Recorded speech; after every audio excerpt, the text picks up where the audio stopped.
It was a peaceful Thursday morning when I sat on my porch sipping the first coffee of the day. The sun hadn't fully risen and everything was still quiet, save for a few birdsong and the faint hum of sprinklers. My phone buzzed with a notification. New device attempted to connect. Device name, Cheryl iPhone. I paused mid-sip. That name rang a bell. Cheryl lived next door. She was also the president of the neighborhood HOA and known for her involvement. I live alone, my Wi-Fi is locked down with a strong password, and I certainly hadn't shared it with anyone. The name wasn't the shocking part, it was the audacity. Not 5 minutes after the ping, I heard her familiar voice over the fence.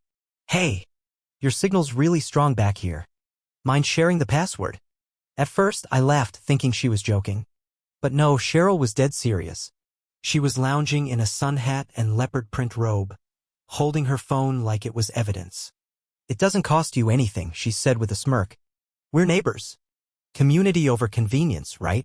I work from home, I replied politely, sipping my coffee. I need my connection secure and fast. She scoffed, muttered something about selfishness, and disappeared behind her privacy fence.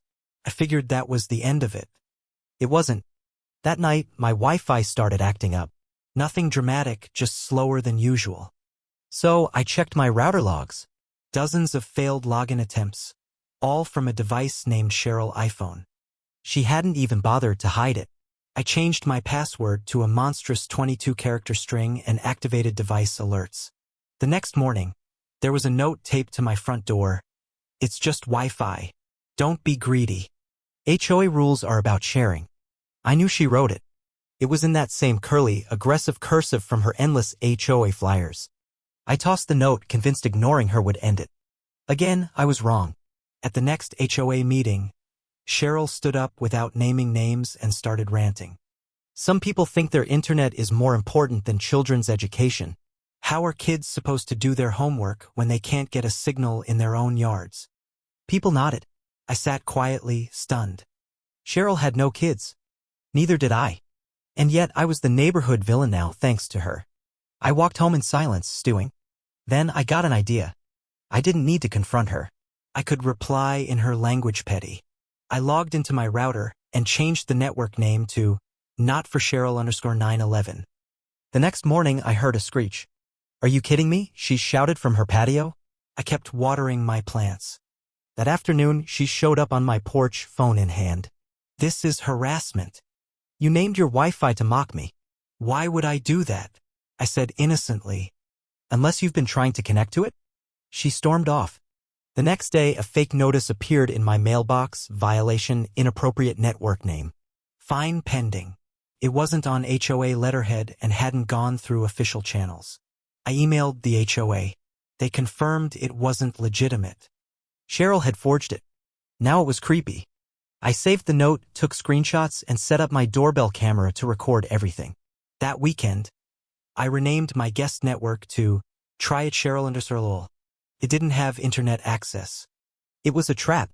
A day later, my logs showed dozens of attempts to connect. Then came a teenage girl, probably Cheryl's niece or someone she recruited, accidentally dropping a ball into my yard with a tablet in her hand. I handed back the ball but knew something was up. Then I made a honeypot network. It looked like an open guest network, but any connection attempt was logged. When someone connected, a message popped up. Hi, Cheryl. Still trying? This isn't your network. Move along. Minutes later, I heard her yelling across the fence. This is cyberbullying. Then the real HOA reached out. Someone had forwarded them her fake violation letter. They wanted confirmation. I sent them everything. Screenshots, video, router logs, even the footage of the teenager lingering by my fence. Still, Cheryl kept escalating. A few days later, I caught her on her porch with a teenage boy and a signal booster. Cables were everywhere. He had a laptop and it was pointed at my house. More logs. More device attempts. This time from things like Wi-Fi breaker and admin. I contacted a friend in cybersecurity. With his help, I installed deeper trackers, MAC addresses, connection behavior. I got a full digital footprint. Then came the kicker.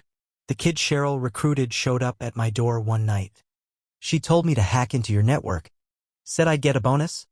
I didn't like it, so here's everything. He handed me a USB drive. It had audio of her saying, "Run it. Break his signal. He needs to learn some manners."